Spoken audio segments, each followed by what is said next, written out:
변화에 대해서 이야기하고 있습니다. 우리 구약의 수많은 변화의 인물들을 살펴보고 있고 또 우리도 변화되기를 소망하고 있는데 오늘은 다윗 그리고 사울 왕의 이야기에 대해서 좀 살펴보려고 합니다.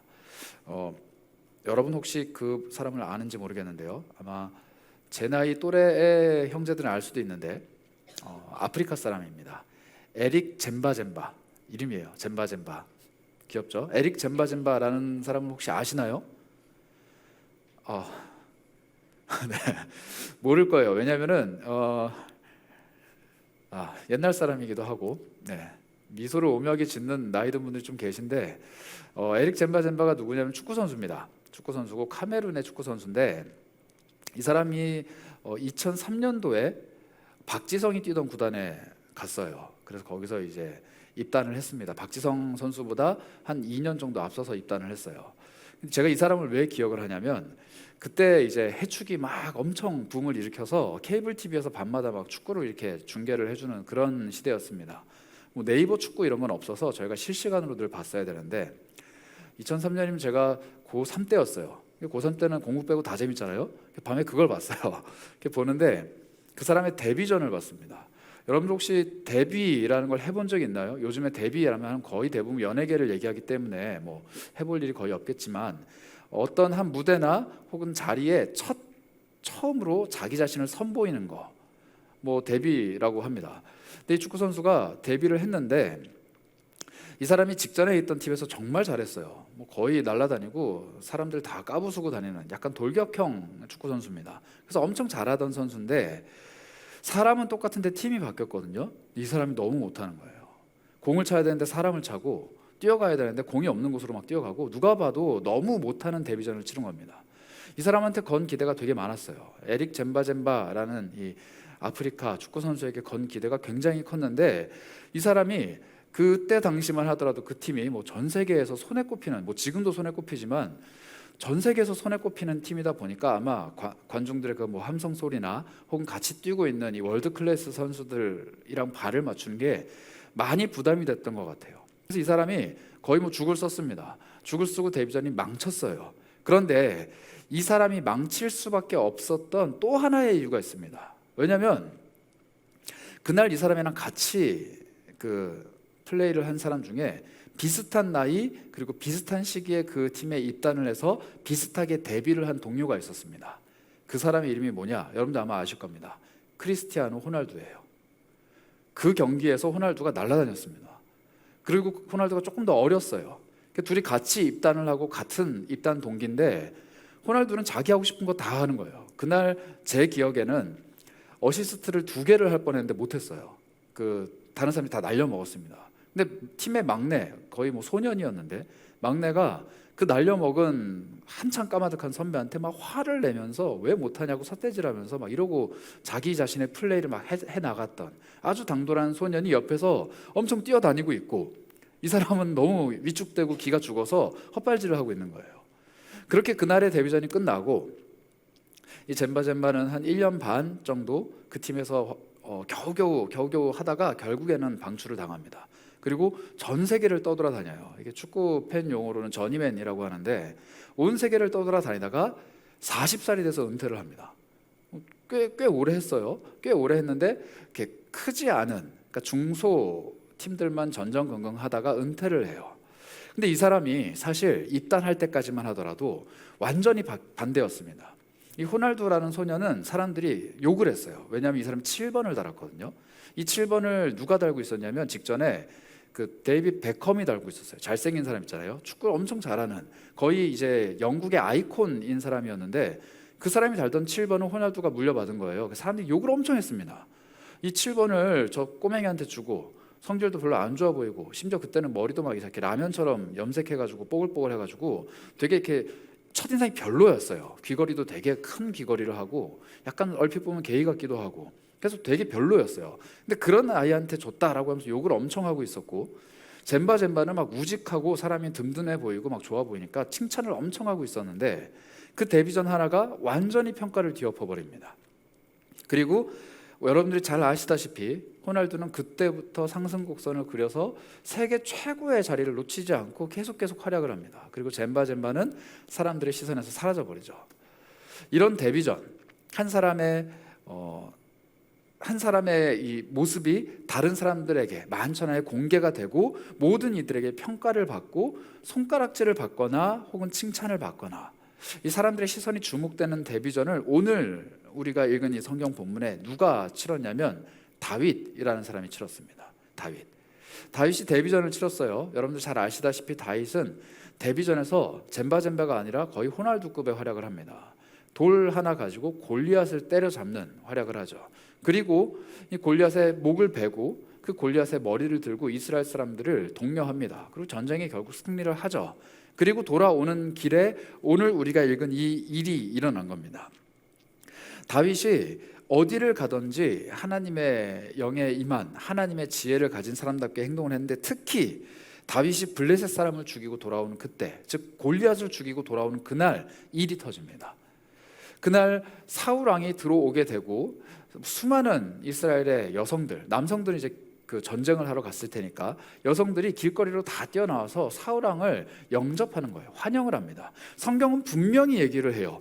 사울 왕을 환영했습니다. 그러니까 사울 왕, 당신은 정말 대단합니다. 당신 정말 전쟁의 영웅이군요. 당신 때문에 우리가 승리했습니다. 막 이렇게 이야기를 하다가 뒤에 쫓아오는 조그만 꼬맹이, 정말 조그만 꼬맹이 그 다윗이 오는 거예요. 그리고 사람들이 칭찬을 했습니다. 야, 이번 전쟁에서 사울은 1000명의 사람을 죽였는데 오늘만큼은 다윗이 10,000명을 죽였구나. 다윗 너 참 대단하다. 이렇게 칭찬을 한 거예요. 그런데 그 한마디 말이 사울의 가슴에 깊이 새겨집니다. 이 사울 왕이요, 처음부터 이렇게 겁쟁이가 아니었어요. 처음부터 이렇게 소심한 사람이 아닙니다. 사울 왕은 키가 어마어마하게 크고 사울 왕은 누가 보더라도 왕이 될 만한 상이었어요. 여러분들 그 관상, 영화 관상에 왜 그 이정재 까만 옷 입고 이렇게 올라올 때 그 알죠? 그 딱 보면은 수양대군이 올라올 때 딱 봐도 저 사람은 왕이 될 만한 상인가 아닌가 막 이 장면처럼 사울이 처음 데뷔했을 때는 그 누가 보더라도 왕이 될 만한 사람이었어요. 그래서 사람들이 딱 봤을 때 사울을 보고 마음이 다 쏠려버립니다. 사울은 전쟁을 하지도 않았고 아무것도 안 했어요. 그냥 서 있기만 했을 뿐인데 사람들이 와, 저 사람은 우리의 왕이 될 만해 이렇게 말할 정도로 사울은 하나님이 주신 DNA가 있었어요. 태어날 때부터 왕이 될 사람. 그리고 실제로 지금은 왕입니다. 실제로 지금은 왕이에요. 그런데 이 왕이 다윗이라는 한 꼬맹이가 전쟁에서 큰 공을 세운 이 한 꼬맹이가 사람들에게 칭찬을 받으니까 마음이 불편한 거예요. 속으로 이렇게 생각을 합니다. 나한테는 1000명, 그리고 다윗한테는 10,000명. 내가 지금까지 한 게 얼만데, 그리고 내가 왕인데, 내가 이 전쟁에서 승리를 했는데 왜 내가 아니라 다윗에게 이 이야기를 하고 왜 다윗을 칭찬하는가? 그리고 나서 사울이 뭐라고 고백을 하냐면 이런 고백을 해요. 8절입니다. 그 말에 불쾌하여 심히 노하여 이르되 다윗에게는 만만을 돌리고 내게는 천천만 돌리니, 자 여기가 중요해요. 그가 더 얻을 것이 나라 말고 무엇이냐? 영모다 이렇게 얘기하는 거예요. 뭐 우리로 치면 영모다 이거고, 요즘으로 치면은 어제 그저께인가요? 그 러시아에서 전쟁 났는데 지금 반역을 일으켰다가 무마가 됐잖아요. 여러분들 아시죠? 네. 국제 뉴스 좀 보세요. 반역을 일으켜서 쳐들어가다가 푸틴 대통령이 어떻게 막 해가지고 협상을 해가지고 돌려 세웠어요. 그래서 반역이다 이렇게 선언을 한 겁니다. 다윗한테 지금 그 선언을 하는 거예요. 쟤는 지금 나라 말고 나한테 뺏어갈 게 뭐가 있느냐. 쟤는 지금 나라의 통치권, 즉 왕위 이것 하나 말고 사람들의 마음을 다 훔쳤다. 모든 걸 다 가지고 있다. 쟤는 내가 없는 모든 걸 다 가지고 있다라고 평가를 합니다. 그런데 그 누구도 그렇게 얘기 안 했어요. 그 누구도 다윗에게 너 사울 대신 왕해라 좀. 사울은 별 볼 일 없다. 네가 이제 왕해라. 이렇게 얘기한 적 없습니다. 아무도 그렇게 얘기하지 않았어요. 하나님 빼고. 그런데 사울이 지금 사람들의 이야기를 듣고 그렇게 이야기하고 있는 겁니다. 오늘은 우리가 한번 이 이야기들을 좀 꼼꼼히 살펴봤으면 좋겠어요. 하나님께서 사울을 분명히 왕으로 세우셨습니다. 사울은 버림받은 왕이긴 했지만 하나님이 버리시기 전까지는 하나님이 세운 왕이었어요. 하나님이 그에게 소명을 주셨고 그가 할 일을 주셨고 그가 하나님의 사람답게 자신의 백성, 자신의 형제 자매들에게 해야 될 무언가를 맡기셨습니다. 그리고 사울은 그것을 하고 있었어요. 그런데 사울이 변한 거예요. 사울의 마음이 변한 겁니다. 하나님 앞에서 누가 보기에도 왕이 될 만한 사람이기 때문에 실제로 왕이 된 그 사람이 마음이 변해요. 마음이 잘못된 길로 뒤틀려 버립니다. 왜 그렇게 됐는가? 오늘 우리는 그 실패의 이유를 알 수 있습니다. 사울은 사람의 말에 귀를 기울인 거예요. 수많은 그리스도인들이, 또 그리스도 청년들이 이 일에 많이 넘어집니다. 하나님이 뭔가를 여러분들에게 맡겨요. 하나님이 여러분들을 쓰시겠다라고 불러 세우십니다. 그리고 하나님이 여러분들에게 하나씩 하나씩 여러분들이 해야 될, 그리고 할 수 있는 일들을 맡기시는데, 너무 많은 사람들이 뭐에 귀를 기울이느냐? 그 일을 맡기신 하나님의 음성이 아니라 사람들의 평가에 귀를 기울이는 거예요. 내가 교회 사역을 이렇게 하는데, 또 내가 하나님 앞에서 이런 봉사들, 또 이런 사역들, 이런 헌신들을 하는데, 내가 하나님 앞에서 이런 열정을 품었는데, 나는 이런 삶을 사는데, 하나님은 일단 모르겠고 사람들이 뭐라고 하지? 라고 귀를 기울이는 거예요. 사람들이 내가 지금 하고 있는 이 사역에 대해서 뭐라고 평가를 하지? 사람들이 지금 내가 하고 있는 이 일에 어떻게 반응을 하지? 사람들이 지금 나를 누구라고 이야기하지? 사람들은 지금 나에게 어떤 결론을 내리고 있지? 이거에 너무 몰두를 하는 거예요. 그리고 나서 뭐라고 얘기하느냐? 사람들의 반응이 하나님의 평가인 것처럼 착각을 합니다. 내가 하나님 앞에서 이걸 결심했어요. 그리고 이걸 합니다. 혹은 하나님이 이걸 맡기셨어요. 최선을 다해요. 그런데 사람들의 반응이 안 좋으면 마치 그것이 하나님의 평가, 하나님의 결론, 하나님이 나에게 하시는 음성인 것 마냥 낙심을 하는 거예요. 마음이 무너지는 거예요. 그리고 뒤틀리기 시작하죠. 잘못됐다라고 얘기합니다. 하나님 왜 이렇게 하십니까? 라고 탄식을 해요. 이게 우리의 약함입니다. 사울은 그 누가 보더라도 잘하는 왕이었어요. 왜냐하면 다윗을 발탁하고 그에게 무기를 주면서 격려해 주면서 너 골리앗이랑 싸워라 라고 내보낸 사람이 누구냐면 사울이에요. 다윗이 열받아 갖고 씩씩거리고 있었습니다. 저 골리앗이 하는 얘기가 도대체 뭐야? 무슨 말이야? 지금 뭐 하는 거야? 막 이렇게 하고 있을 때 사울이 와봐라 너 누구니? 너 왜 이러니? 너 참 용감하구나. 너 가서 한번 싸워봐 라고 한 사람이 사울이라는 거예요. 사울이 그걸 허락해 주지 않았으면 다윗은 물맷돌을 아무리 잘 던져도, 아무리 용감해도, 아무리 그가 하나님께 선택받은 사람이라도 골리앗을 마주할 수가 없었다라는 겁니다. 그러니까 다윗을 하나님 손에 쓰임 받도록 인도해 준 사람이 바로 사울이에요. 그러니까 사울은 잘한 거예요. 전쟁에서 이긴 것도 사울 덕분이고, 다윗이 골리앗을 죽이게 만든 것도 사울 덕분이고, 이 모든 것들은 다 사울 덕분입니다. 그래서 사울이 넉넉한 마음을 가졌으면 이렇게 고백하면 됩니다. 내가 만만을 죽일 수 있는 다윗을 발굴해냈구나. 하나님이 나에게 다윗이라는 신복을 베풀어 주셨구나. 다윗이라는 이 용감한 용맹한 장수, 이 소년을 나에게 붙여주셨구나. 하나님이 나를 도우시는구나 라고 이야기하면 되는데, 하나님의 목소리에 귀를 기울이는 법을 잊어버린 사울 왕은 사람들의 목소리에 귀를 기울입니다. 그리고 편협한 시각으로 판단해버리죠. 야, 내가 발탁했는데 제가 칭찬받네? 내가 잘했는데 제가 더 돋보이네? 내가 지금 하나님의 사람인데 마치 제가 하나님께 쓰임받는 것 같네? 라고 질투를 하기 시작하는 거예요. 여러분들은 어떤 반응을 주로 보이십니까? 내 삶이 이렇게 흘러갈 때 좋지 않은, 혹은 부정적인, 혹은 잘못된 무언가가 내 삶에 브레이크를 딱 거는 순간, 내 발끝에 뭐가 채이는 순간, 내 감정에 뭔가 돌 하나가 탁 와서 박히는 그 순간, 누군가의 말 한마디가 내 귀에 딱 들려오는 그 순간, 누군가의 표정이, 또 누군가의 태도가 변하는 그 순간, 그 사람, 그 상황, 그 사건에 너무 많은 귀를 기울인 나머지 하나님이 하시는 일에 대해서는 별로 관심이 없진 않은가 돌아봐야 된다는 거예요. 하나님은 골리앗을 쓰러뜨리는 일에 다윗을 사용하셨습니다. 그리고 하나님은 그 다윗에게 기름을 부으셨죠. 그리고 언젠가는 반드시 하나님 그를 왕으로 세우실 겁니다. 그러나 지금은 아니에요. 지금 하나님이 세우신 왕은 누가 뭐래도 사울입니다. 지금 하나님이 세우신 왕은 누가 뭐래도 사울이에요. 왜냐하면 하나님은 아직 사울을 패하겠다 결정하지 않으신 상태이기 때문입니다. 알리지 않으셨어요. 하나님은 사울을 인정하고 계셨습니다. 그런데 스스로가 그렇게 생각하기 시작한 거예요. 다윗이 반역을 일으킬 것 같다. 그리고 사울은 그를 향해서 창을 뽑아들기 시작하죠. 이 사울의 패배, 그리고 사울의 실패, 이 사울의 실패에 대해서 성경은 이렇게 얘기합니다. 9절입니다. 그날 후로 사울이 누구를 주목해요? 다윗을 주목하는 거예요. 더 이상 사울은 하나님을 주목하지 않습니다. 더 이상 사울은 하나님을 주목하지 않아요. 사울의 눈에는 오직 누가 보이느냐? 다윗. 내 마음을 불편하게 하는 그 사람, 나를 힘들게 하는 그 상황, 나를 어렵게 만드는 그 이야기들, 나에게 들려왔던 그 좋지 않은 목소리들만 내 눈에 보이는 거예요. 여러분, 사람이 이렇게 편협해요. 내 마음에 뭔가 하나가 생채기가 나면은 그 상처를 준 그 사람, 그 상황, 그 이야기만 내 귀에 계속 맴도는 거예요. 주목해서 보는 거예요. 하나님이 거기에 뭐라고 평가하시는지는 중요하지 않아요. 하나님이 그 이면에서 뭘 하시는지 전혀 중요하지 않아요. 하나님이 나에게 지금 너 이렇게 저렇게 해야 돼, 전혀 중요하지 않아요. 내 눈에 지금 보이는 그것에 혈안이 돼서 달려가는 그 사람, 그 사람이 바로 사울입니다. 그리고 그 사람의 모습이 바로 우리 안에 있습니다. 그래서 신약 성경 고린도 후서는 우리에게 이렇게 권면을 합니다. 고린도후서 4장 18절인데요. 우리가 주목하는 것은 보이는 것이 아니라 보이지 않는 것이다. 보이는 것은 잠깐이지만 보이지 않는 것은 영원하다. 이렇게 얘기를 해요.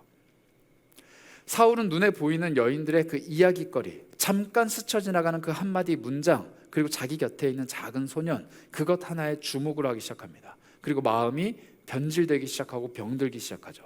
그러나 성경은 우리에게 끊임없이 권면해요. 너 무엇을 주목하고 있니? 사람들이 주목하는 것은 눈에 보이는 잠깐이면 없어질 그 모든 것들을 쳐다보고 있는데 우리 그리스도인은 변하지 않는 영원한 것을 주목해 봐야 한다라고 우리에게 이야기해 주는 겁니다. 사울이 만약에 변하지 않는 하나님을 주목했다라면 다윗과 그렇게 어긋나진 않았을 거예요. 이렇게 새롭게 데뷔전을 치른 신의 다윗을 가지고 자신의 왕권은 더욱더 공고해지며 이 다윗은 후계자로서 잘 성장하며 그의 나라, 하나님의 나라는 정말 더 굳건해졌을 거예요. 그런데 하나님께 주목하지 않은 한 사람, 그 미치광이 왕 한 명이 모든 일을 다 그르칩니다. 그리고 그 모습은 과연 우리에게 없는지 돌아봤을 때 우리도 겸손히 하나님 앞에 고백을 해야 돼요. 우리는 정말 영원한 하나님에게만 우리의 시선을 고정하고 이 땅에 사그라져 버리고 없어져 버리고 금세 지나갈 것들에 주목하는 그 태도를 가지고 있진 않은지, 정말 그게 내 마음을 좌우하고 있진 않은지 돌아보아야만 한다는 겁니다. 우리 안에 사울을 제해야 한다는 것이죠. 이렇게 사울의 실패를 알고 난 후에 우리는 다시 한번 한 사람을 주목해야 되는데 바로 다윗입니다. 다윗은 그렇다면 어떻게 사울의 모습이 아니라 자기 자신만의 길을 개척해서 갈 수 있었는지 우리는 주목해야 된다는 거예요. 다윗에게 사울이 그 후부터 이렇게 행동을 합니다. 10절과 11절인데요. 오늘 우리 읽은 본문 바로 뒤입니다. 그 이튿날 그 일이 있고 나서 사울이 다윗을 뚫어지게 주목하고 난 그날 바로 다음 날부터 하나님의 일이 시작이 됩니다. 하나님께서 부리시는 악령이 사울에게 힘있게 내림에 그가 집안에서 정신없이 떠들어대므로 미친 거죠. 다윗이 평일과 같이 손으로 수금을 타는데 그때 사울의 손에 창이 있는지라. 창을 들고 있는 미치광이 왕이에요. 그가 스스로 이르기를 내가 다윗을 벽에 박으리라 하고 사울이 그 창을 던졌으나 다윗이 그의 앞에서 2번 피하였더라. 다윗이 사울 왕 앞에서 수금을 타고 있습니다. 노래를 하고 있는 거예요. 하나님을 찬양하고 있습니다. 그런데 이미 미쳐버린 왕, 다윗을 뚫어지게 주목하고 있었던, 그리고 정신이 나가버린, 자신의 이 분노와 질투 때문에 정신이 나가도 한참 나간 그 왕이 창을 들기 시작합니다. 창을 드는 거예요. 이 수금을 타는 다윗, 늘 목동으로 살아가면서 자신의 양떼를 돌보고 어디서 어떻게 나타날지 모르는 이 맹수들에게서 자신의 양을 보호하기 위해서 늘 사주 경계를 했던 이 다윗, 그렇게 살아왔던, 평생을 목동으로 살아왔던 다윗이 노래하는데 정신 팔려서 사울의 창을 못 알아봤을까요? 그렇게 생각하지 않습니다. 성경은 2번이나 피했다고 얘기를 해요. 긴장 상태가 있어요. 이 사울 왕은 지금 눈에 불을 켜고 다윗을 노려보면서 창을 들기 시작해요. 그리고 혼자 되뇌이죠. 내가 죄송해요, 저 자식을 벽에다가 박아버릴 거야. 이 창으로 쟤랑 벽이랑 놓고 찍어서 죽여버릴 거야. 이 얘기를 하는 겁니다. 이 죽이겠다라는 말을 반복하고 있는 이 왕. 그리고 다윗은 그 왕을 끝끝내 모른 척하면서 뭘 하고 있느냐? 찬양하고 있는 거예요. 수금을 타며 하나님을 찬양하고 있습니다. 여러분들, 이게 지금 말이 되는 상황일까요? 어제 다윗은 뭘 했냐면요, 물맷돌을 가지고 저 큰 골리앗을 때려 죽인 사람이에요. 이 골리앗을 쓰러뜨리고 그의 목을 친 사람이라고요. 그런데 오늘 그렇게 살려줬던 사울 왕이 창을 들고 지금 자기를 죽이겠다고 합니다. 그런데 다윗은 그걸 무시하고 모른 척하고 외면하고 긴장하는 상태로 계속 찬양을 하고 있어요. 그리고 결국 창이 날라옵니다. 다윗은 피하죠. 또 창이 날라옵니다. 다윗이 또 피해요. 이게 그 다음 날 벌어진 일입니다. 놀랍지 않나요? 그 골리앗을 죽였던 다윗이 사울 왕 한 명의 창을 모른 척하면서 숨어서 피해 다니는 이 모습, 그리고 그 앞에서 계속 찬양을 하고 있는 다윗의 모습. 그런데 가장 놀라운 건 뭐냐면요, 가장 놀라운 건 다윗이 아무 말도 안 한다는 겁니다. 다윗이 아무 말도 안 해요. 성경을 보면요, 다윗은 계속 침묵합니다. 언제부터 침묵했느냐? 첫 등장 때부터 침묵했어요. 다윗은 하나님 앞에 처음 기름 부음 받았던 때부터 침묵을 했는데, 16장 사무엘상 16장 11절부터 13절은 다윗의 모습을 이렇게 우리에게 소개합니다. 또 사무엘이 이르되 이새에게, 다윗의 아버지입니다, 너의 아들들이 다 여기 있느냐? 아버지가 이렇게 대답하죠. 아직 막내가 남았는데 그가 양을 지키고 있습니다. 이 막내는 다윗이에요. 사무엘이 이새에게 이르되 사람을 보내어 그를 데려오라. 그가 여기 오기까지는 우리가 식사 자리에 앉지 아니하겠노라. 밥 안 먹을 거야, 이렇게 얘기합니다. 이에 아버지가 사람을 보내고 다윗을 데려옵니다. 그런데 그의 모습이 어땠느냐? 얼굴빛이 붉고 눈이 빼어나고 얼굴이 아름답더라. 잘생겼다는 표현이에요. 여호와께서 사무엘의 마음에 이렇게 말씀하십니다. 이 사람이, 아직 아니에요, 이 사람이 그 사람이다. 가서 기름을 부어라 라고 말씀하십니다. 그리고 사무엘이 기름 뿔병을 가져다가 그의 형제들이 다 있는 와중에 그의 무릎을 꿇고 기름을 붓습니다. 그리고 그날 후로 다윗이 하나님의 영에 크게 감동됐어요. 그리고 사무엘은 자기 갈 길을 갑니다. 이게 다윗의 첫 등장이에요. 그런데 이 기름 부음을 받은, 그리고 하나님의 영에 크게 감동한 다윗이 아무 말을 안 해요. 아무 말을 안 해요. 이때 기름 부음을 받았다라는 표현은 다음 왕이 된다라는 표현이거든요. 하나님이 내가 이새의 집에 기름 부을 사람이 있으니까 너 가서 기름 부어라 라고 했을 때 사무엘은 두려워합니다. 사울 왕이 폭정을 하고 있긴 하지만 기름 부어서 세운 왕이 저렇게 떡하니 살아있는데 내가 어떻게 가서 기름 붓습니까? 안 됩니다. 막 덜덜덜 떨어요. 그리고 가서 기름을 붓습니다. 다윗도 이게 무슨 의미인지 분명히 알았을 거예요. 아무리 소년이어도 사무엘 선지자가 와서 자기에게 기름을 부었을 때 자기가 어떤 일을 당하고 있는 건지 알았을 거란 말입니다. 그런데 아무 말을 안 해요. 저 뭐 하시는 거예요? 왜 접니까? 왜 기름 부으시나요? 아무 말 하지 않아요.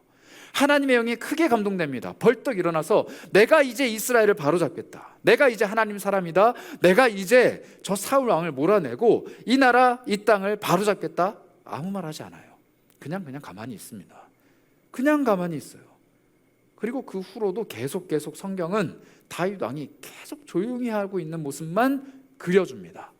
아무 말을 하지 않아요. 이 다윗, 기름 부음 받은 소년 다윗이 조용히 그냥 침묵을 지킵니다.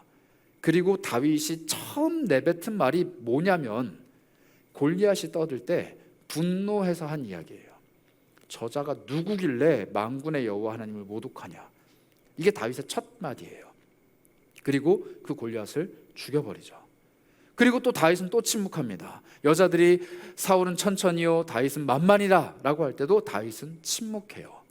창이 날아들어오는 그 순간에도 다윗은 침묵합니다. 그리고 피하죠. 다윗은 철저하게 침묵해요. 그리고 사람들의 모습에 반응하지 않습니다. 사람들이 사울은 천천히요 다윗은 만만이다 라고 노래하는 그때에도 다윗은 아무 반응하지 않아요. 사무엘 선지자가 와서 기름을 부을 때도, 사울이 창을 던질 때도 아무런 반응을 하지 않아요. 그냥 피해 다닐 뿐이에요. 이게 다윗입니다. 그런데 하나님께서는 다윗의 그 모습을 보시면서 뭐라고 말씀하시느냐? 내 마음에 합한 사람이라, 이렇게 얘기합니다. 너무 무력하고 너무 보잘것없고 가지고 있는 능력을 감추면서 늘 숨어 다니는, 이 힘을 숨기고 있는 찐따 같은 다윗. 그런데 그 다윗을 하나님이 선택하신다라는 거예요. 그리고 그 다윗은 이제 본격적으로 고난의 길이 펼쳐집니다. 하나님 앞에서 10년 넘게 도망자 신세를 가지게 되는 거예요. 계속 도망 다닙니다. 사울은 계속 쫓아와요. 그리고 사람들이 얘기하죠. 당신이 마음만 먹으면 사울을 죽일 기회가 지금 찾아왔습니다. 죽이십시오. 근데 안 해요. 난 할 수 없다. 이 얘기만 합니다. 당신은 지금 이걸 할 수 있습니다. 안 해요. 아무것도 하지 않아요. 그냥 피해 다닐 뿐입니다. 다윗은 그렇게 10년 넘게 지냈어요. 다윗은 아무것도 하지 않고 심지어 감정조차 드러내지 않고 그렇게 피해 다닙니다. 사울 왕이 중간중간 잘 지내보겠다고 자기 딸을 다윗에게 주거든요. 그리고 다윗이 도망가고 나니까 이 딸을 딴 사람한테 줘버립니다. 자기 부인을 뺏겨버린 거예요. 그런데 다윗이 반응하지 않아요. 사울 왕이 쫓아와서 자기 집을 텁니다. 다윗 오면 죽이겠다고 자기 아버지의 집을 털어요. 그런데 가만히 있습니다. 아무 반응을 하지 않아요. 성경을 보면 다윗이 울었다거나 화를 냈다거나 신세를 한탄했다거나 나오지 않습니다. 다윗은 늘 침묵해요. 사람들 앞에서는 침묵을 한다는 거예요. 이런 다윗 왕의 모습, 성경은 이렇게 우리에게 이야기하는데요. 베드로전서 2장 19절부터 21절입니다. 부당하게 고난을 받아도, 다윗 왕이죠. 부당하게 고난을 받아도 하나님을 생각함으로 슬픔을 참으면 이것은 아름답다. 죄가 있고 매를 맞고 참으면 무슨 칭찬할 거리가 있으리요. 그러나 선을 행하였는데도 불구하고 고난을 받고 참으면 이는 누구 앞에서요? 하나님 앞에서 아름답다. 이를 위하여 너희가 부르심을 받았다. 그리스도도 너희를 위하여 고난을 받았다. 너희에게 본을 끼치고 그 자취를 따라오게 하려 하셨다. 성경이 이렇게 이야기합니다. 물론 이 구절은 베드로전서는 다윗을 두고 한 이야기는 아니에요. 그러나 시편을 보면요, 다윗이 하나님 앞에 온갖 얘기를 다 해요. 여러분 시편 몇 편 이렇게 있으면 그 위에 표제어라는 게 있어요. 다윗이 사울의 칼날을 피하여 동굴로 도망하던 때, 다윗이 사울을 피하여서 미친 척하면서 피하였을 때, 뭐 이런 게 나옵니다. 다윗이 사울이 쫓아올 때마다 피했어요. 계속 도망 다녔어요. 그런데 다윗은 감정이 없는 사람도 아니고 생각이 없는 사람도 아니고 바보천치도 아니었어요. 모든 걸 다 알고 있지만 어떻게 반응했느냐? 하나님 앞에 피한 겁니다. 그리고 가서 토로해요. 하나님, 죽을 것 같아요. 하나님, 미치겠어요. 하나님, 할 수만 있다면 저 사람 죽여주세요. 이런 표현합니다. 그게 누구예요? 사울 왕이에요. 그런데 사람들 앞에서는 얘기하지 않아요. 하나님께서 기름 부은 왕을 내가 어떻게 건드릴 수 있겠는가? 라고 이야기합니다. 겉으로는 그렇게 얘기해요. 그런데 그 속에서는 들끓어요. 그런데 다윗은 이것을 어떻게 해소하느냐? 하나님 앞으로 가는 거예요. 그리고 이야기하기 시작합니다. 여러분 1휘1비라는 단어를 아시는지 모르겠어요. 이 단어는 뭐냐면요, 한순간에 기뻐했다가 한순간에 슬퍼한다. 조울중이에요. 좋았다가 나빴다가 계속 이래요. 이게 1휘1비인데 사실 이 1휘1비라는 뜻은 정확하게 뭐냐면 너무 작은 거에도 기뻐하고 너무 작은 거에도 슬퍼하는 모습, 즉 감정 기복이 심하고 사람들 앞에서 이래저래 왔다 갔다 하는 모습을 이야기해 주는 겁니다. 그래서 나이 많은 사람들이 이렇게 표현하죠. 1휘1비 하지 말아라, 뭐 이렇게 얘기합니다. 이 1휘1비, 사람들 앞에서 다윗은 이런 모습을 전혀 안 보여줬어요. 오히려 사울이 그런 모습을 보여주죠. 한마디 말을 듣고 화를 냅니다. 그러다 또 기분이 좋아서 다윗을 사이로 맞이합니다. 또 다윗을 죽이겠다고 창을 던져요. 또 다윗이 내 사람이라고 막 챙겨줍니다. 막 이렇게 왔다 갔다 하는 모습을 보입니다. 오히려 다윗은 가만히 조용히 진중하게 있죠. 그러나 다윗의 속내는 그렇지 않았다라는 거예요. 다윗은 하나님 앞에 가서 토로할 때 정말 말도 안 되는 이야기까지 합니다. 하나님, 차라리 나를 죽여주세요. 나 너무 힘듭니다. 하나님, 내 속에는 창자가 다 끊어질 것 같습니다. 내가 지금 눈물로 침상을 적십니다. 내 눈물이 너무 많이 흘러서 내 침대가 둥둥둥 떠다닙니다. 하나님, 이런 말도 안 되는 일이 벌어졌는데 하나님이 저 진노를 펼치셔서 저놈들 다 죽여주세요. 막 이런 얘기를 해요. 그런데 혼자 합니다. 혼자 해요. 그리고 그걸 노래로 남깁니다. 시편이 그렇게 기록이 된 거예요. 그리고 혼자 광야에서, 혼자 동굴 속에서 수금을 타며 그걸 노래하고 있어요. 도망 다니면서 미친 척하면서 침 흘리면서 막 머리를 풀러 헤치면서 막 절뚝절뚝 도망가는 그 순간에도 뭘 하고 있느냐? 혼자 끄적끄적 노래를 짓고 있는 거예요. 하나님, 너무너무 괴롭고 너무너무 수치스럽고 너무너무 힘든데 하나님이 나의 위로입니다. 이런 얘기를 혼자 하는 거예요. 그래서 다윗은 일희일비를 하는 예배자입니다. 다윗은 매 순간순간 드는 감정들을 절제하거나 억압하거나 모른 척하거나 성인 군자처럼 가만히 있지 않았어요. 하나님 앞에서 다 표현합니다. 그런데 사람들 앞에서는 누르죠. 절제하죠. 보이지 않는 거예요. 오히려 사울은 사람들 앞에서 다 보여줍니다. 그리고 하나님 앞에서 절제해요. 아니, 사실 절제가 아니라 보여주지 않습니다. 하나님께 집중을 하지 않으니까요. 사람들에게만 집중하는 사람은 사람들 앞에서 일희일비해요. 그러나 하나님께 집중하는 사람은 내 모든 감정, 내 모든 기쁨과 슬픔, 내가 느끼는 모든 생각들이 하나님 앞에 예배로 승화된다라는 거예요. 이게 다윗이 사울과 달랐던 점입니다. 청년 여러분, 여러분들은 어떤 예배를 하고 계세요? 세상을 살아가는 동안에 사람들과 대화할 때는 분노하고 화를 내고 또 기뻐하고 즐거워하고 온갖 감정들이 왔다 갔다 하는 삶을 살다가 이곳에만 오면 거룩하고 근엄하고 아무 감정이 없는 돌부처 마냥, 죄송해요, 또 기독교인데 그냥 뭐라고 해야 될까요? 아무것도 없는 그런 막 성인 군자처럼 그렇게 앉아 있는 여러분들의 모습, 하나님은 우리를 찾으실 때 우리의 감정 상태가 어떠한지, 우리가 어떠한 존재인지 유심히 보시고 우리의 마음 중심을 살피신다라는 거예요. 그래서 예수님 말씀하셨습니다. 심령이 가난한 사람, 심령이 애통한 사람 복이 있다.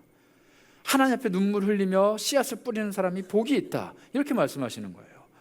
우리의 예배는 그런 예배가 되어야 됩니다. 세상에서 우리의 감정이 요동치다가 교회만 오면은 안정을 누리는 것이 아니라 세상에서는 하나님 주시는 평안을 누리다가 교회만 오면 내 속에 들끓었던 모든 감정들이 해소가 돼야 되는 거예요.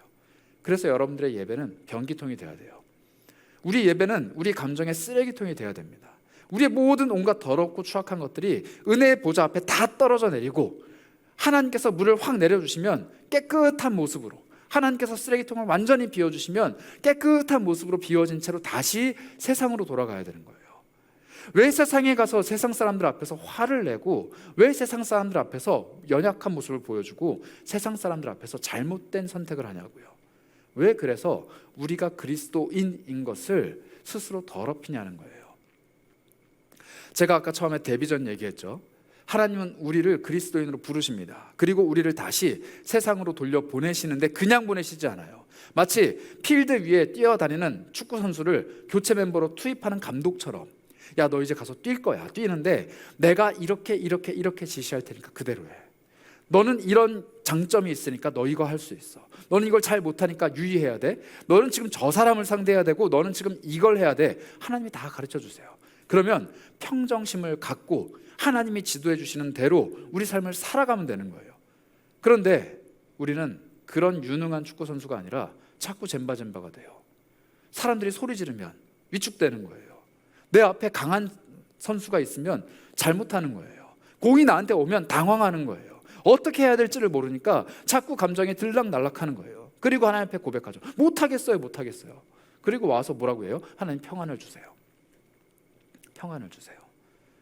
교체돼서 들어갔다가 아무것도 못하고 교체돼서 나왔는데 수치스러운 게 아니라 와서 평안을 누리는 거예요. 하나님, 역시 하나님 집이 좋아요. 그리고 또 세상에 가면 불안해하고. 반대가 돼야 돼요. 하나님은 상한 영혼을 불러 세우십니다.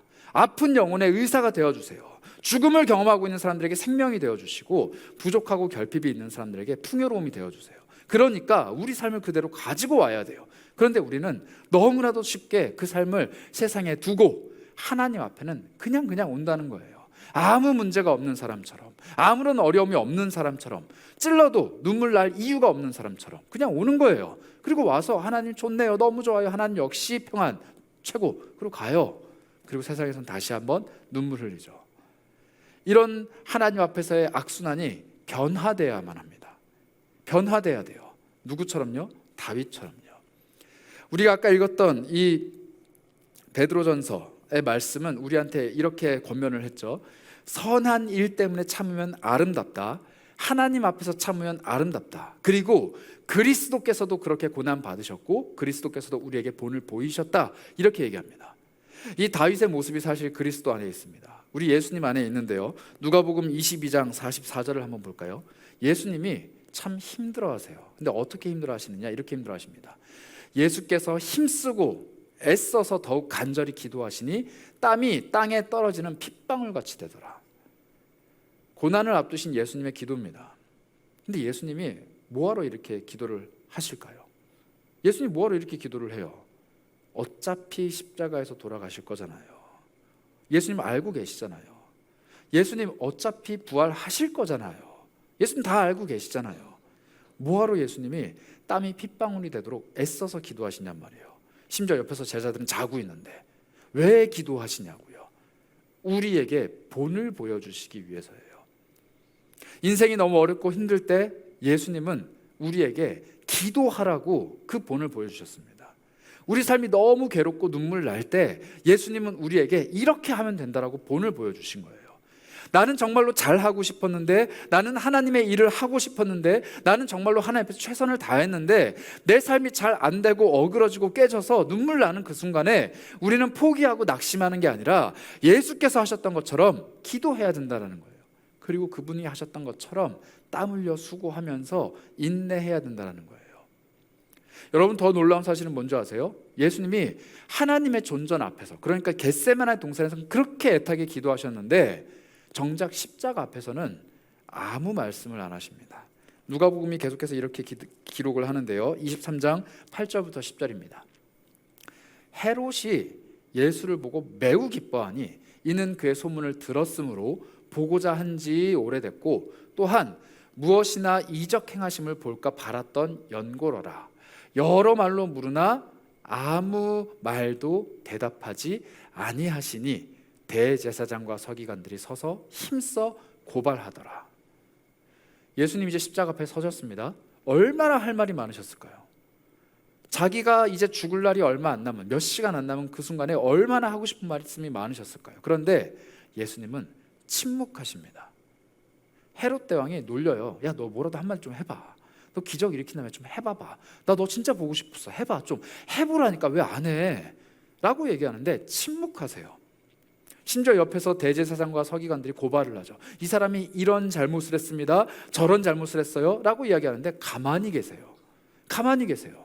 빌라도도 물어봅니다. 야, 이 사람들이 이렇게 고발했는데 너 진짜 맞아? 내가 보기 아닌 것 같은데 너 맞아? 아무 말씀을 안 하십니다. 마치 다윗처럼 창이 날라와도 그냥 피하세요. 고발장이 접수되는데 그냥 침묵하세요. 자기를 향한 공격들이 막 들어오는데 침묵하십니다. 왜냐하면 예수님은 눈앞에 있는 창을 보는 것이 아니라, 눈앞에 있는 공격을 보는 것이 아니라 하나님의 영원한 계획, 하나님의 영원한 섭리를 보시기 때문에 인내하고 참으시는 거예요. 예수님이 빌라도 앞에서 또 헤롯 대왕 앞에서 십자가를 앞두고 예수님이 주목하시는 것은 자신의 죽음이 아니었어요. 예수님이 주목하시는 것은 잠깐 지나가는 것이 아니라 영원한 것, 하나님이 베풀어주시는 영원한 생명, 영원한 부활, 그리고 영원한 영광, 하늘 보좌 우편에서 영원토록 왕으로 통치하실 예수님의 끝자락을 알고 있었기 때문에 오늘 지금 내 눈앞에 놓여있는 이 괴롭고 험한 십자가의 잔을 마시는 겁니다. 우리도 똑같아요. 우리의 삶이 지금 한순간 지나가는 이 어려움과 고난 때문에, 한순간 내 귓가에 스쳐 지나가는 사람들의 말 때문에, 지금 내가 잠깐 하고 있는 일의 어려움과 괴로움 때문에 눈물 흘릴 이유가 물론 있죠.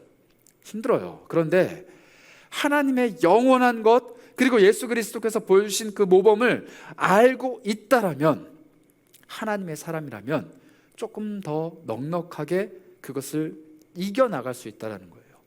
조금 더 쉽게 생각할 수 있다는 거예요. 그리고 조금 더 내 감정이 아니라 일희일비하는 모습이 아니라 정말로 절제하고 참아내며 하나님 앞에서 아름답게 선을 행할 수 있다는 겁니다. 이게 그리스도인이에요. 그래서 그리스도인들은 사실 많은 말이 필요하지 않습니다. 전 사실 말이 많은 사람이에요. 화도 많고 참 잘 웃고 잘 우는 사람이에요. 그런데 예수님의 모습을 볼 때마다 참 부끄러워요. 아, 저래야 되는데, 화내지 않아야 되는데, 웃어야 되는데, 늘 한결같아야 되는데. 여러분들은 그런 감정 없으신가요? 예수 그리스도를 보면, 아니 하나님이 베풀어 주시는 삶에서 잘 살아내는 선배 그리스도인들이나 옆에 있는 형제 자매들을 보면 저 사람은 참 저게 괜찮은데 나는 그렇게 못하는구나 하는 모습들이 좀 느껴지지 않으시나요? 그래서 우리는 연합하고 함께 서로를 위해서 기도해야 됩니다. 우리는 서로를 세워가야만 해요. 서로를 향한 이야기들이 서로를 세워가는 언어들이 돼야 된다는 거예요. 그 사람이 그 말을 싫어하는 걸 아는데 굳이 해요. 사울이 그 말을 싫어할 거 아는데 다윗은 만만이야, 넌 천천히지, 굳이 이 말을 해요. 그래서 사람을 들끓게 만들죠. 그리고 사울이 싫어하는 걸 아는데 굳이 다윗을 칭찬합니다. 그런 언어들 우리는 끊어내야 돼요. 그리고 또 하나, 그런 언어들이 들려온다 할지라도, 그런 상황이 내 앞에 놓인다 할지라도 공동체 안에서 창을 들고 그 사람을 주목하고 그 사람을 공격하는 그런 태도들은 버려야 한다는 것이죠. 물론 우리 공동체는 그런 사람들이 없습니다. 옆에 다른 교회가 그래요. 그래서 우리는 그러면 안 돼요. 우리 공동체는 서로를 공격하는 사람들이 없어요. 그래서 우리는 예수 그리스도를 닮은 제자들이에요. 이 마음을 가지셔야 돼요. 누군가가 다른 사람을 공격하는 모습을 보더라도 우리는 그 모습에서 시선을 돌려야 됩니다.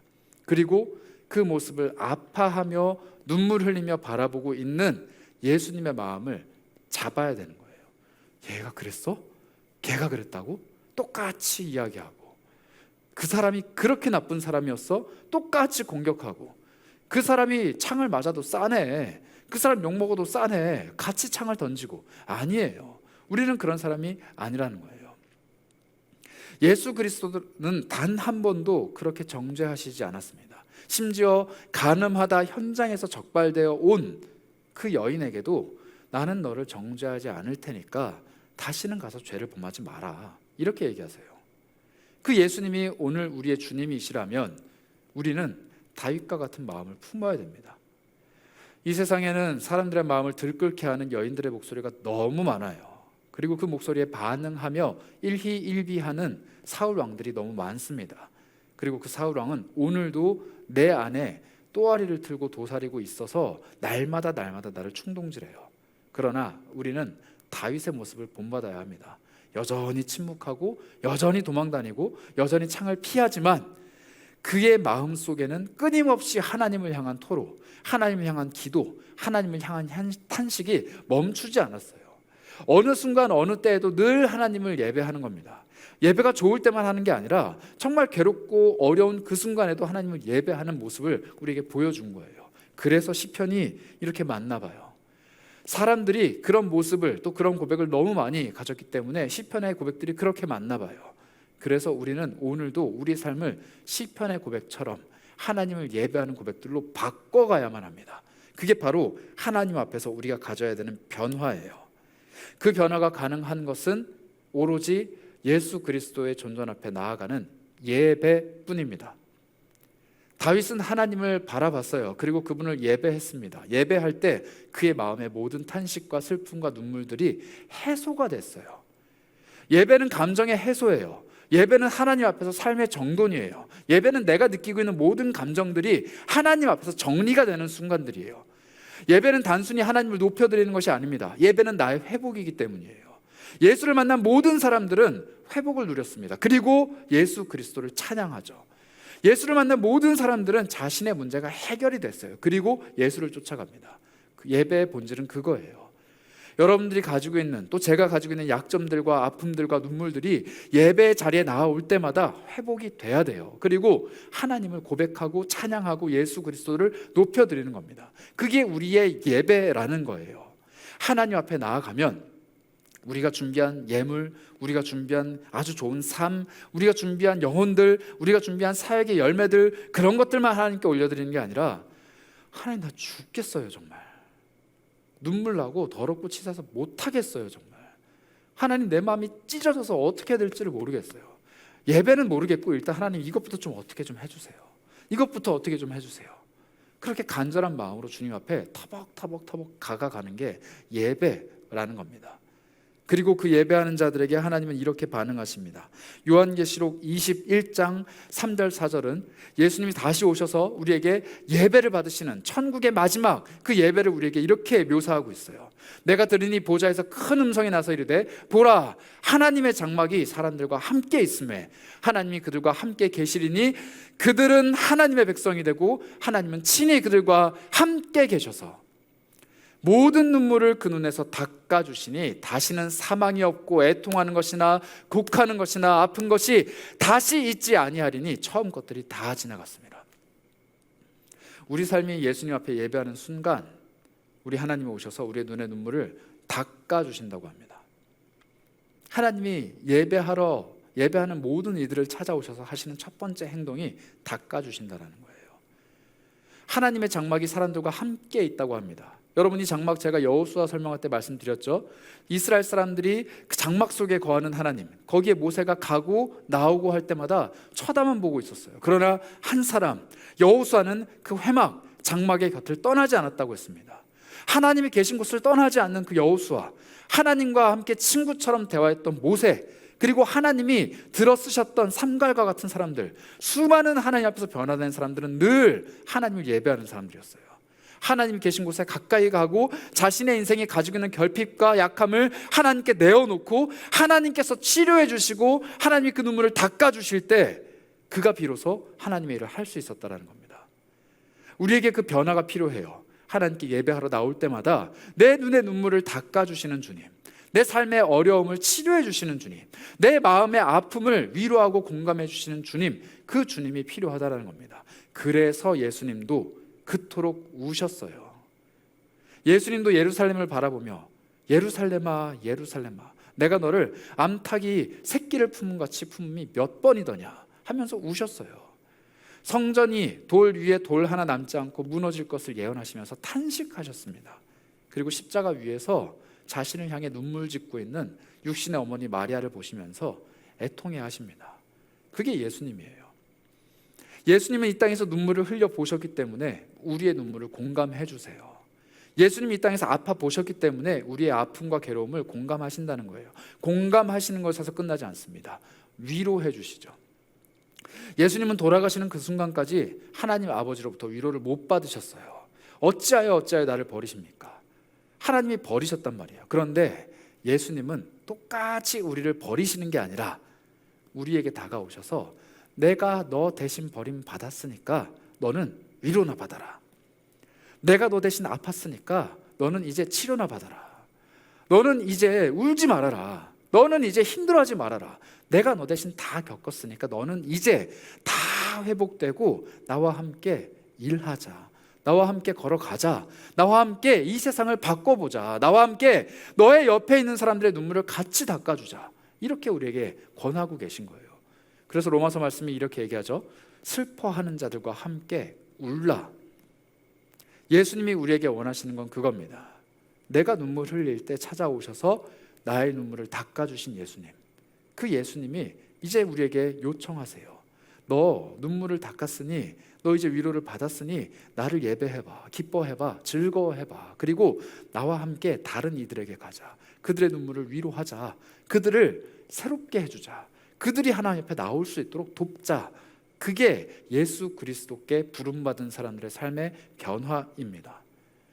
여러분들은 과연 어떤 변화를 받은 사람들인가요? 지금 울고 있는 사람 쪽에 속해 있습니까? 아니면 하나님 앞에 위로를 받고 기뻐하는 사람 쪽에 속해 있습니까?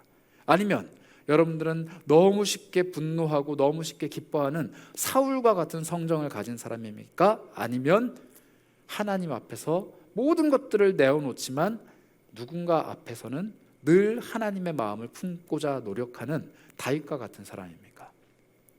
그 시작은 1희 1비의 예배예요.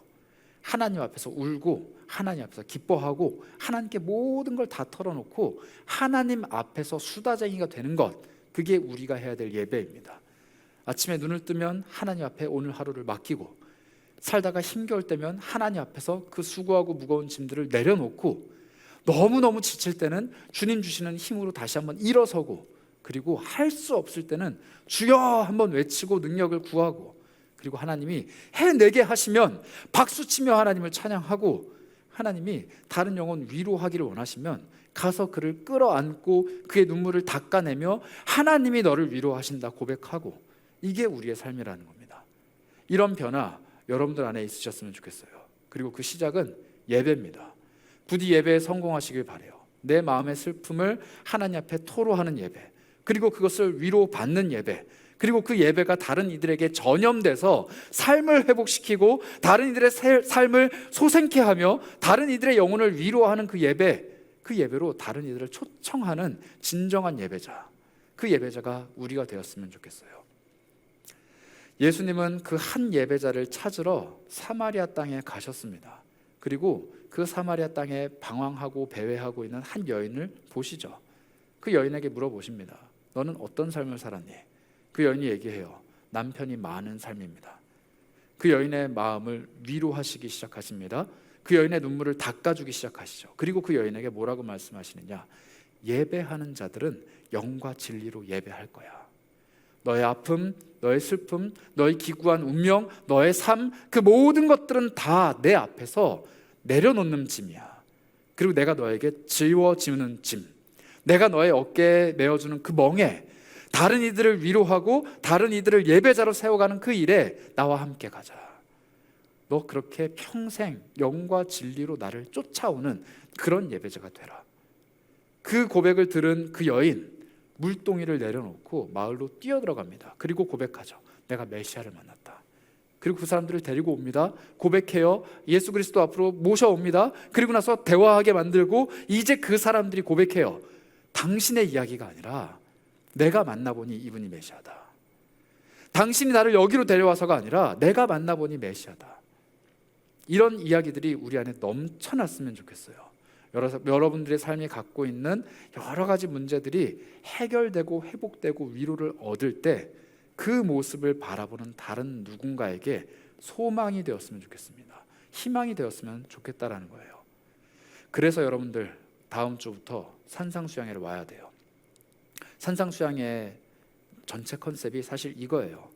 누군가가 정말 어려운 삶을 살다가 회복을 누렸답니다. 그리고 그 사람의 회복을 우리가 들을 거예요. 그리고 우리도 그런 회복을 같이 누릴 겁니다. 다음 주일부터 펼쳐지는 일주일간의 수많은 집회들, 또 간증들이 그 얘기로 다 똘똘 뭉쳐 있어요. 마음이 찢어지고 아프고 육신이 무너져 내린 사람들인데, 삶의 절망이 가득 차 있던 사람들인데 지금 하나님의 은혜를 전하며 살아가는 분들이에요. 그리고 우리도 그런 삶을 살아가야만 합니다. 그렇게 다윗이 광야에서 찢어진 영혼으로, 깨진 영혼으로 있을 때 그의 곁에 사람들이 몰려들었어요. 예수 그리스도께서 십자가에서 몸을 찢으실 때 그의 곁에 수많은 사람들이 생명을 얻었다라는 거예요. 우리의 삶이 눈물 흘리고 애통해하는 그 순간에 다른 사람들이 우리를 주목합니다. 그리고 우리가 하나님 안에서 회복될 때 사람들이 비로소 예수 그리스도를 주라 시인하고, 너의 삶을 통해서 내가 하나님을 만났다, 너를 통해서 내가 예수를 믿게 됐다 고백하게 될 겁니다. 그렇게 주님 앞에 변화받아 쓰임받는 여러분들이 되셨으면 좋겠어요. 오늘 그래서 우리가 이 찬양으로 하나님 앞에 고백할 겁니다. 주를 위한 이곳, 이 예배 처소에 주님께서 찾으시는 사람이 적답니다. 오늘 여기에 수많은 사람들이 예배하고 있어요. 수많은 주님의 새벽 이슬 같은 청년들이 예배하고 있습니다. 그런데 하나님은 주목해서 찾으시는 한 사람이 있어요. 누구냐? 마음이 애통한 사람이에요. 하나님이 찾으시는 한 사람이 있습니다. 마음이 애통한 사람이에요. 그 사람이 과연 여기에 있는가? 하나님은 그것 주목하신다는 거예요. 나는 건강한 사람을 부르러 온 게 아니라 병든 사람을 부르러 왔다. 나는 의인을 부르러 온 게 아니라 죄인을 부르러 왔다. 예수 그리스도께서 예배 자리에 찾아오실 때는 병든 사람, 죄 지은 사람, 눈물 흘리는 사람, 아픈 사람, 그런 사람을 찾아 헤매신다는 거예요. 근데 우리 마음이 꽉 닫혀 있습니다. 나는 그런 거 없습니다. 나는 그런 적 없어요. 나는 아프지도 않고요, 죄도 없어요. 나는 그냥 당신이 주시는 평안한 삶을 원할 뿐이에요. 나는 그냥 당신이 주시는 돈, 명예, 부유함, 이런 것들을 원할 뿐이에요. 이런 종교인들이 많은 이 시대에 우리는 하나님 앞에서 솔직해졌으면 좋겠어요. 주님, 눈물이 나네요. 주님, 기쁜데도 슬프네요. 참 좋긴 한데 그래도 힘드네요. 나는 여전히 일희일비하는 사람입니다. 그러나 나는 그렇게 주님을 예배합니다. 하나님, 주님이 상한 영혼을 찾으신다면, 애통해하고 슬픈 영혼을 찾으신다면 오늘 이 예배 처소에 찾아오신 것 참 잘하신 겁니다. 왜냐하면 내가 그 사람이거든요. 내가 주님 앞에 그렇게 예배합니다. 주님, 나를 회복시켜 주세요. 내가 주님이 찾으시는 그 한 사람, 그 예배자가 되길 원합니다. 나의 예배를 받아주옵소서. 우리 찬양으로 한번 주님께 고백하셨으면 좋겠습니다.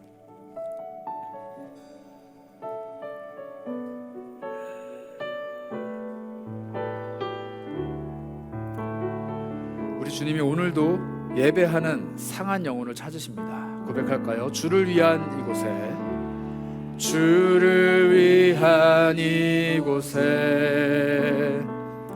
예배하는 자들 중에 그가 찾는 이 없어 주님께서 슬퍼하시네. 주님이 찾으시는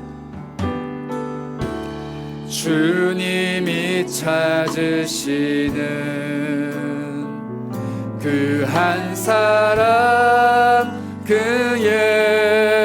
예배자,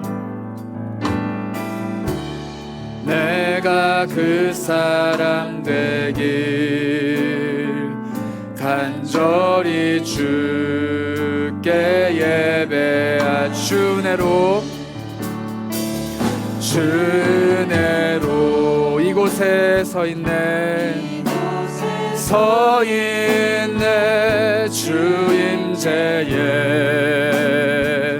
엎드려 절하네. 그 어느 것도 난 필요 없네. 주님만 경배해. 주 은혜로 이곳에 서 있네. 주 임재에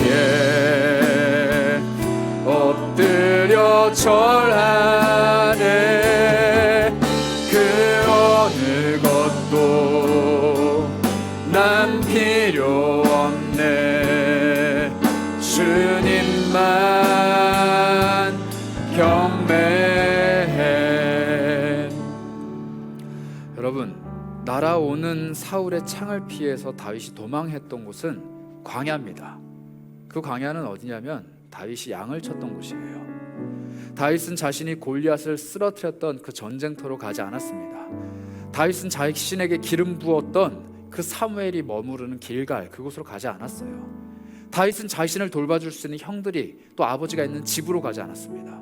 다윗은 자신이 하나님을 노래하고 예배하고 수금을 타며 그토록 하나님을 찬양했던 광야로 가요. 왜냐하면 거기에 하나님 계시거든요. 그리고 고백하죠. 하나님, 저 미친 사람이 나를 괴롭히게 합니다. 하나님, 이 미친 말도 안 되는 상황이 나를 힘들게 합니다. 그러나 주님, 내가 주님을 예배하고 주님의 위로가 이곳에 있는데 내가 어디로 가겠습니까? 나보다 나를 더 잘 아시는 주님, 이곳에서 나를 회복시키시고 위로하셨고 나를 하나님의 사랑으로 빚어가셨던 주님, 내가 지금 여기 주님께 왔으니 나를 보호하여 주옵소서. 그렇게 광야에서 일희일비하는 예배자로 그렇게 살아갑니다. 예수님이 십자가를 앞두셨을 때 어디를 가셨나요? 겟세마네 동산 올라가시거든요. 근데 그곳은 특별한 곳이 아닙니다. 성경이 뭐라고 표현하느냐, 예수님께서 늘 하시던 대로 늘 습관을 따라 그곳에 올라가셨다, 이렇게 말합니다. 예수님은 늘 거기서 기도하셨어요. 그리고 죽음을 앞둔 그 순간에도 다시 한번 그곳에 가십니다. 그리고 얘기하죠. 그렇게 고백하시는 거예요. 주님, 나의 하나님, 내가 이곳에서 늘 기도하고 하나님의 사역을 감당해 왔는데 오늘은 내가 정말 감당할 수 없는 이 죽음의 잔이 내 앞에 놓여 있습니다. 그러나 오늘도 늘 그러하셨던 것처럼 이곳에서 나를 회복시키시고 힘 주셔서 이 잔을 마실 수 있도록 나에게 능력 좀 주세요. 이게 예수님의 겟세마네 동산이었어요. 여러분, 이 4부 예배, 주일 오후에 이 시간이 여러분들에게 광야이고 여러분들에게 겟세마네 동산이고 여러분들의 예배의 처소였으면 좋겠습니다.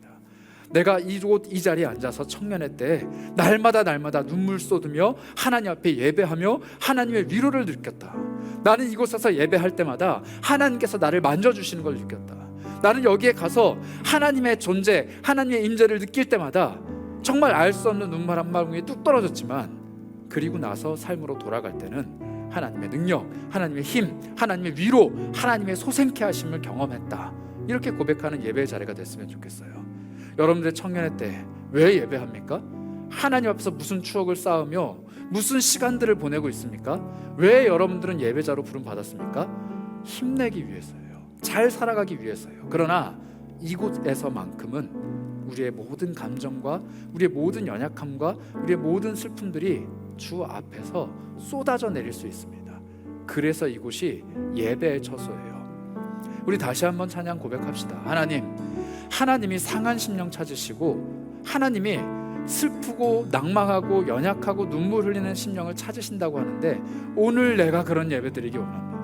내 마음속에 있는 이 무거운 짐들과 내가 느끼고 있는 이 슬픈 감정들과 내가 처해 있는 이 암담한 현실의 상황들과 내가 극복할 수 없는 이 삶의 무게들이 오늘 주 앞에 다 쏟아지기 원합니다. 그리고 주님께서 주시는 새로운 능력, 새로운 힘이 내 속에 충만케 되기 원합니다. 그런 마음으로 다시 한번 진정한 예배자들이 되길 원하는 마음으로 찬양하겠습니다. 주를 위한 이곳에, 주를 위한 이곳에 예배하는 자들 중에 그가 찾는 이가 없어, 그가 찾는 이 없어. 주님께서 슬퍼하시네. 주님이 찾으시는 그 한 사람, 그의 배자. 내가 그 사람 되기 원합니다. 내가 그 사람 되길 간절히 주님께 예배합니다. 주께 예배하네. 주내로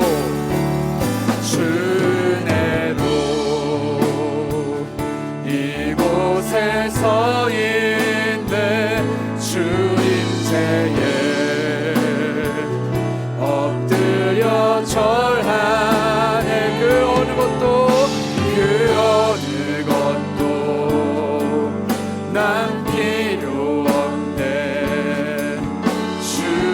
주님만 경배해. 주내로 이곳에 내가 서 있습니다. 이곳에서 인내 주 임재에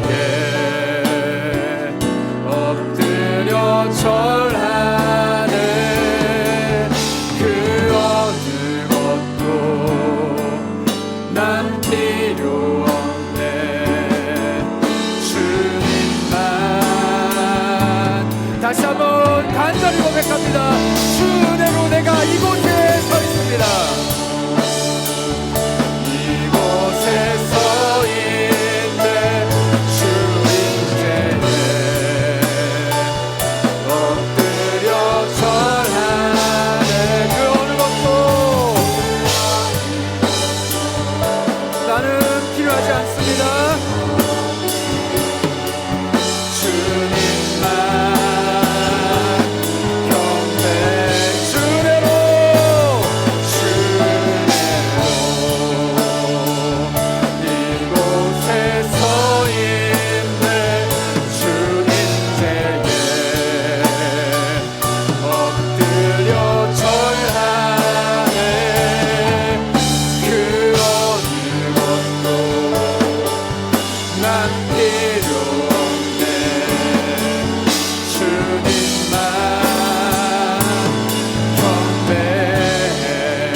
그 어느 것도 난 필요 없네. 주님만 경배해. 기도합시다. 여러분, 우리 예배가 그런 예배 됐으면 좋겠어요. 하나님 앞에 내가 홀로 섭니다. 하나님, 내 삶의 짐을 다 짊어진다. 내 삶의 연약함과 슬픔과 눈물을 다 끌어안는 내가 주님 앞에 홀로 섭니다. 수고하고 무거운 짐을 진 내가 십자가 그늘 앞에 그것을 내려놓습니다. 주님, 하나님 앞에 예배하는 나를 돌아봐 주시고, 애통한 눈물을 흘리고 있는 내 눈의 눈물을 닦아주시고, 괴로워하며 땀 흘리고 있는 나, 정말 그 땀방울이 핏방울이 되도록 간절히 갈망하고 원하는 그 나를 일으켜 세우시고, 이제는 됐다, 내가 그 짐을 대신 짊어져 줄게, 고백해 주시는 주님의 음성을 듣기 원합니다.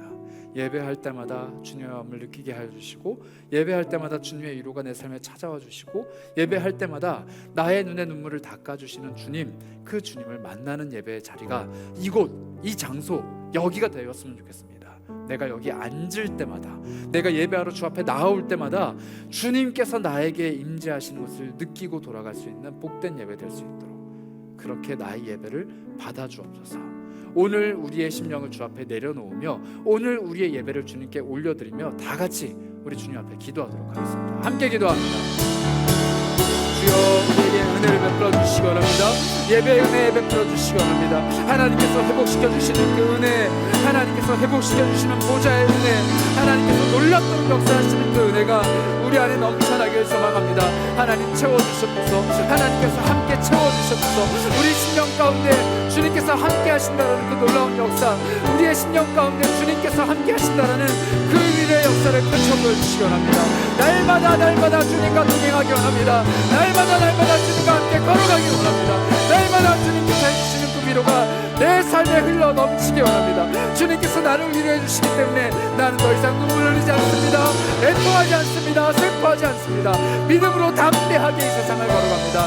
이 문을 열고 나가는 그 순간부터 나는 주님을 대표하는 사람, 나는 주님의 위로를 선포하는 사람, 나는 주님의 눈물을 닦아주시는 그 손길을 드러내는 사람이 되기 원합니다. 나를 사용하여 주시고, 나를 통하여 다른 이들의 위로를, 다른 이들의 슬픔을 위로할 수 있도록 인도하여 주옵소서. 하나님, 다른 이들의 마음을 위로하는 사람 되기 원합니다. 다른 이들을 일으켜 세우는 사람 되기 원합니다.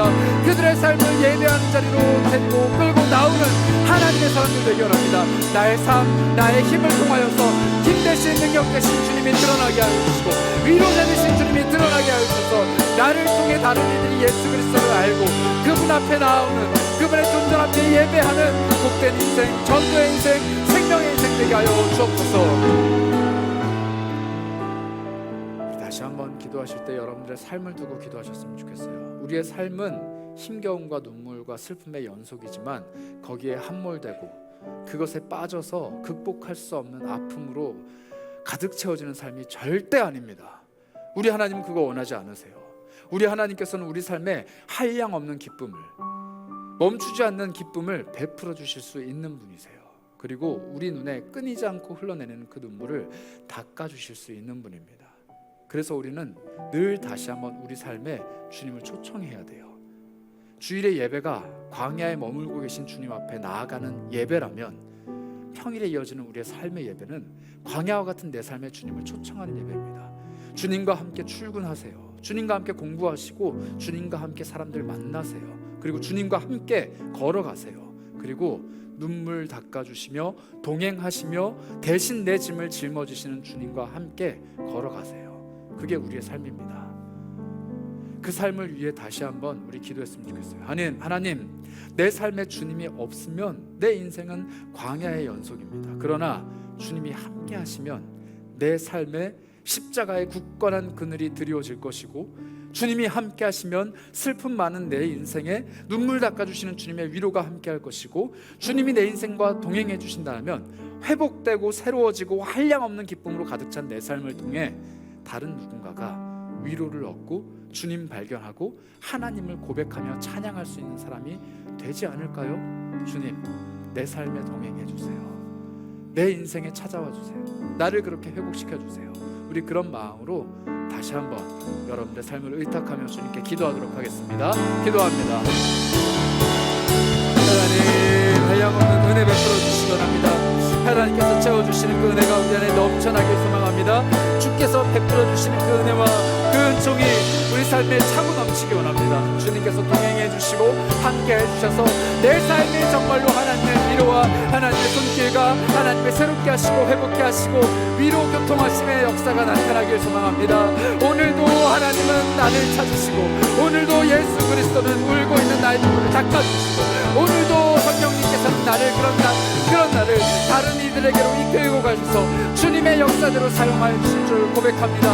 하나님 삼위일체 하나님의 놀라운 역사 안에 내 삶이 날마다 예배하는 삶이 될 수 있도록 인도하여 주시고 놀랍도록 역사하시는 그 하나님의 삶이 놀랍도록 나를 채우시는 그 하나님의 삶이 다른 누군가의 삶을 위로하고 다른 누군가의 삶을 회복시키는 놀랍고 복된 삶 될 수 있도록 나를 사용하여 주옵소서. 주님 나와 함께하여 주옵소서. 우리 마지막으로 여러분들이 정말로 하나님께 쓰임받는 변화된 삶이 되기를 기대하는 마음으로 기도하셨으면 좋겠어요. 오늘도 하나님께서는 상한 영혼, 슬퍼하는 영혼, 눈물 나는 영혼들을 찾아 헤매십니다. 그 사람들을 예배자로 바꾸기 위하여서 그런 사람들만 골라서 찾아다니신대요. 그리고 그런 사람들을 발견하시면 우리 예수 그리스도께서 짠 나타나셔서 하시는 행동, 눈물을 닦아주신답니다. 그리고 말씀하신답니다. 너는 이제 위로받고 기뻐하는 예배자가 됐다. 예수께서 선언하십니다. 그리고 그분의 영이신 성령님이 우리 마음속에 찾아오셔서 한량없는 기쁨을 회복시켜 주시죠. 우리 인생을 새롭게 만들어 가시는 거예요. 우리와 교통하시고 우리를 인도해 가십니다. 어디로요? 다른 슬퍼하는 영혼들에게, 다른 울고 있는 그 영혼에게, 다른 눈물 흘리는 그 영혼에게 우리를 보내신다는 거예요. 하나님 그 영혼 찾으십니다. 그리고 예수 그리스도께서 그 영혼의 눈물을 닦아주실 때 우리를 사용하십니다. 그리고 그 영혼이 기뻐할 때 함께 기뻐하도록 우리를 그의 곁에 두십니다. 이게 바로 하나님이 찾으시는 변화받은 그리스도인, 새로워진 그리스도인, 기뻐하는 그리스도인들의 삶이에요. 그 삶이 얼마나 복되고 존귀하고 한량없는 은혜가 넘치는지 기대하지 않으십니까? 그 삶을 살아보고 싶지 않으세요? 내 눈에 눈물만 쏟아지는 게 아니라 다른 이들의 눈물을 닦아줄 수 있는 넉넉한 사람이 되길 원하지 않으시냐고요. 오늘 기도합시다. 하나님, 내 눈에 눈물 닦아주시는 주님과 함께 다른 이들의 눈물을 닦고 싶습니다. 나를 위로하시는 주님과 함께 다른 이들을 위로하고 싶습니다. 슬퍼하는 자들과 함께 하고 계시는 주님 곁에 나도 그와 함께 하고 싶습니다. 그리고 그가 기쁨이 회복될 때 함께 기뻐하시는 주님과 함께 나도 기뻐하고 싶습니다. 나를 그렇게 보내시고 사용하여 주옵소서. 내가 주님께 쓰임받기 원합니다. 우리 이런 마음으로 마지막으로 여러분들의 삶을 두고 또 이웃을 두고 함께 기도하도록 하겠습니다. 하나님 채워주시기 원합니다. 우리 안에 한량없는 은혜, 한량없는 은총 채워주시기 원합니다. 하나님 우리 안에 이웃을 향한 마음들로 충만케 채워주시기 원합니다. 다른 이들을 향한 은혜의 손길로 충만하게 채워주시기 원합니다. 주께서 베풀어 주시는 은혜와 자비로 우리 삶을 충만하게 채워주시기 원합니다. 그래서 다른 이들의 눈에 눈물을 닦아주고 그들을 위로하고 그들을 새롭게 하는 일에 조금도 부족함이 없는 하나님의 사람들 되기 원합니다. 하나님 우리를 소생시켜 주시고 새롭게 하여 주시고 우리를 불러세우시고 말씀으로 우리를 새롭게 하여 주시옵소서. 내가 가는 길에 주의 말씀에 등불되어 주시고 내가 하는 모든 사역과 내가 살아가는 모든 삶 위에 주님이 등불되어 주셔서 하나님 내가 마땅히 해야 될 일, 만나야 될 사람, 해야 될 말들을 할 수 있는 하나님의 사람 될 수 있도록 나를 새롭게 하시고 나를 인도하여 주시옵소서. 하나님 우리가 마주하는 모든 이들의 심령을 위로하기 원합니다. 그들의 기쁨이 되기 원합니다. 그들이 기뻐할 때 함께 기뻐하며 그들이 울 때 함께 우는 형제와 자매가 되기 원합니다. 우리를 사용하여 주옵소서. 하나님 참 우리는 일희일비라는 단어가 참 잘 어울리는 사람들입니다. 너무 잘 웃고 또 너무 잘 울고 또 너무 화를 내고 너무 기뻐합니다. 하나님 이런 감정의 소용돌이 속에서 이런 삶의 여러 가지 광야와 같은 질고 속에서 우리가 하나님 앞에 서길 원합니다. 그리스도인임에도 불구하고 세상 사람들과 다를 바 없는 감정으로 세상 사람들과 다를 바 없는 방법으로 세상 사람들이 겪고 있는 똑같은 그 상태를 우리도 경험하기를 원치 않습니다. 하나님은 사랑이시고 그 사랑은 우리 마음에 기쁨을 가져다 주시고 늘 하나님과 함께 동행하며 항상 기뻐할 수 있는 우리의 삶이 준비되어 있는데 왜 우리는 늘 슬퍼하고 애통하며 낙심해야만 할까요? 하나님, 오늘 이 시간 이 예배하는 처소가 마음이 상한 자들을 찾으시는 하나님과 함께 호흡하는 예배가 되기 원합니다. 그리고 마음이 상한 자들을 채우시고 입히시고 넉넉하게 만드시는 예수 그리스도의 그 놀라운 십자가 은혜가 우리 삶에 흘러넘치기 원합니다. 내 삶이 비록 약하지만, 내 삶이 비록 부족하지만 나와 함께하는 그 이웃들에게 성령의 능력을 힘입어서 위로를 전하고 기쁨을 전하고 사랑을 전할 수 있는 사람이 되기 원합니다. 하나님, 내 삶을 변화시켜 주시고 나를 통하여 이웃의 삶을 변화시켜 주시고 우리 공동체가 함께 하나님과 호흡하는, 사역하는, 애쓰고 수고하며 땀 흘리는 공동체가 될 수 있도록 우리 모두를 변화시켜 주시옵소서. 특별히 우리 인어프 공동체 함께 울고 함께 기뻐하는 사람들이 되기 원합니다. 단 한 사람도 이 공동체에서 마음이 이탈하지 않게 하여 주시고 낙심하지 않게 하여 주시고 공동체를 포기하지 않게 하여 주시고 하나님과 함께 호흡하는 기쁨을 이곳에서 찾고 발견하고 누리는 사람들 되길 소망합니다.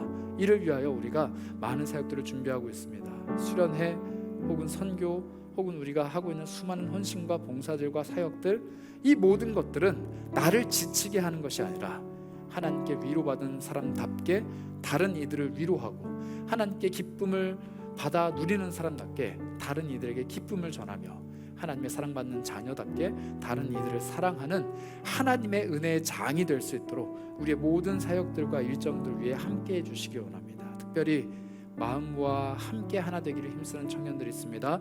주님 기억하여 주셔서 각자의 삶에 찾아가셔서 하나님의 가장 좋은 것들로 갚아주시되 눈의 눈물을 닦아주시고 그 모습을 가지고 다른 이들의 얼굴 앞에 서서 그 얼굴을 어루만지며 위로하며 그 눈의 눈물을 닦아줄 수 있는 주님의 마음을 품은 사람들이 되게 하여 주옵소서.